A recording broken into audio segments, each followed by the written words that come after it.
આગામી દિવસોમાં બકરી ઈદનો તહેવાર આવી રહ્યો હોય જેને લઈ બકરા, ઘેટા, પાડા જેવા જનાવરોની હેરાફેરી સમયે કેટલાક અસામાજિક તત્વો કનગડ કરી રહ્યા છે, જેથી આવા અસામાજિક તત્વોને રક્ષણ આપવાની માંગ સાથે દક્ષિણ ગુજરાત મુસ્લિમ સમાજ સૂચિત દ્વારા ઇન્ચાર્જ રેન્જ આઈજીને આવેદનપત્ર આપી રજૂઆત કરાઈ હતી।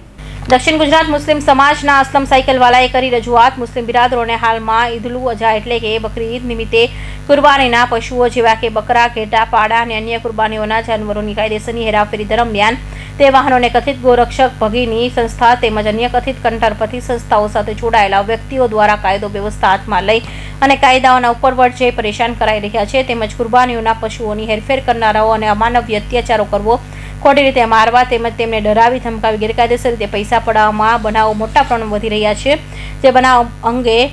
અંકુશ લાવવા અને રોકવા માટે ઇન્ચાર્જ રેન્જ આઈજી સુરત વાઘાબ જામીને દક્ષિણ ગુજરાત મુસ્લિમ સમાજના પ્રતિનિધિમંડળ દ્વારા આવેદનપત્ર આપી રજૂઆત કરી હતી। આજ રોજ દક્ષિણ ગુજરાત મુસ્લિમ સમાજ વતી અમે રેન્જ આઈજી શ્રીને રજૂઆત કરવા આવ્યા છે, જેમાં સુરત શહેરના joint police commissioner Shri Wabang Jamir ચાર્જમાં છે।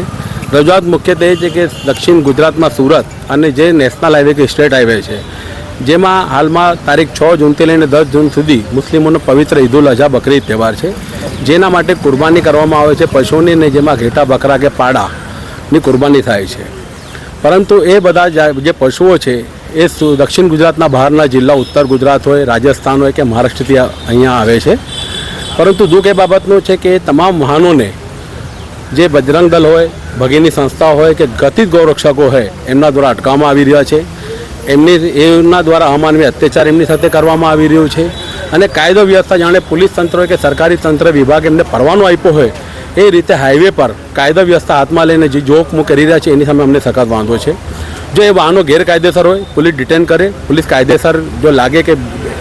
ગેરકાયદેસર છે તો કાર્યવાહી કરે, પોલીસની કાર્યવાહી સામે અમને વાંધો નથી। પરંતુ કથિત ગૌરક્ષકો જે પ્રમાણે કાયદો હાથમાં લઈ રહ્યા છે એનાથી પોલીસ તંત્રની પણ નાલીશી થાય છે અને જાણે આ રાજ્યમાં કે દક્ષિણ ગુજરાતમાં પોલીસ તંત્રનો વિભાગ કંઈ કામ ન કરતો હોય એવું પ્રસ્થાપિત થાય છે। અમારી એટલી જ વિનંતી છે કે આ દક્ષિણ ગુજરાતની અંદર કોઈ પણ વ્યક્તિ કાયદો હાથમાં ન લે એની તકેદારી, એની જવાબદારી રાખવાની સંપૂર્ણ જવાબદારી પોલીસ તંત્રની છે। આવા કથિત ગૌરક્ષકો સામે પોલીસ તંત્ર કાયદેસર કડક કાર્યવાહી કરે અને અમારી પણ ધાર્મિક લાગણી સમજે એવી વિનંતી કરવા માટે આજરોજ રજૂઆત કરવા આવ્યા છે।